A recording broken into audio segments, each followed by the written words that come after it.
ഈശോയ്ക്കും സ്തുതിയായിരിക്കും. കൂട്ടുകാരെ, നിങ്ങൾക്ക് കഥ കേൾക്കാൻ ഇഷ്ടമാണോ? എന്നാൽ ഞാനിന്നൊരു ബൈബിൾ കഥ പറയാം. വിശുദ്ധ ലൂക്കായുടെ സുവിശേഷം 19-ാം അധ്യായത്തിലെ ഒരു കഥയാണിത്. ആരുടെ കഥയാണെന്നറിയാമോ? നമ്മുടെ ചുങ്കക്കാരൻ സക്കേബൂസിന്റെ കഥ. നിങ്ങൾക്കെല്ലാവർക്കും ഈശോനെ കാണാൻ ഇഷ്ടമല്ലേ? ഒന്നടുത്ത് കാണാൻ, ഒന്ന് തൊട്ട് നോക്കാൻ. അതുപോലെ നമ്മുടെ ചുങ്കക്കാരൻ സക്കേബൂസ് ഈശോനെ കാണാൻ ആഗ്രഹിച്ചു.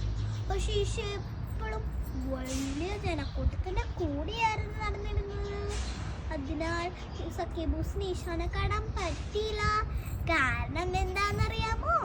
അവൻ തീരെ പൊക്കം കുറവായിരുന്നു.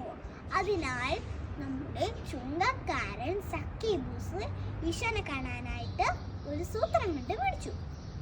ഈശോ പോന്ന വഴിയിലുള്ള ഒരു വലിയ മരത്തിന്റെ മുകളിൽ കയറിയിരിപ്പായി. മരത്തിന്റെ പേരെന്താന്നറിയാമോ? സിക്കമോർ മരം.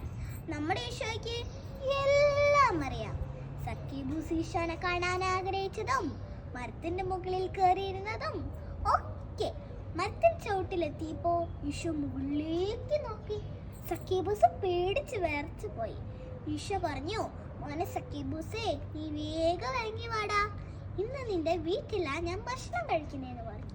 അപ്പൊ സക്കേബൂസിന് സന്തോഷമായി. സക്കേബൂസ് വേഗം ഊർന്നിറങ്ങി ഈശോനെ കൂട്ടി സക്കേബൂസിന്റെ വീട്ടിൽ പോയി. വീട്ടിൽ ചെന്നപ്പോ ഈശോയ്ക്ക് വലിയൊരു വിരുന്ന് കൊടുത്തു. സക്കേബൂസ് പറഞ്ഞു, ഈശോയെ, ഇത്രയും കാലം ഞാൻ എല്ലാവരെയും പറ്റിച്ചാ ജീവിച്ചിരുന്നത്.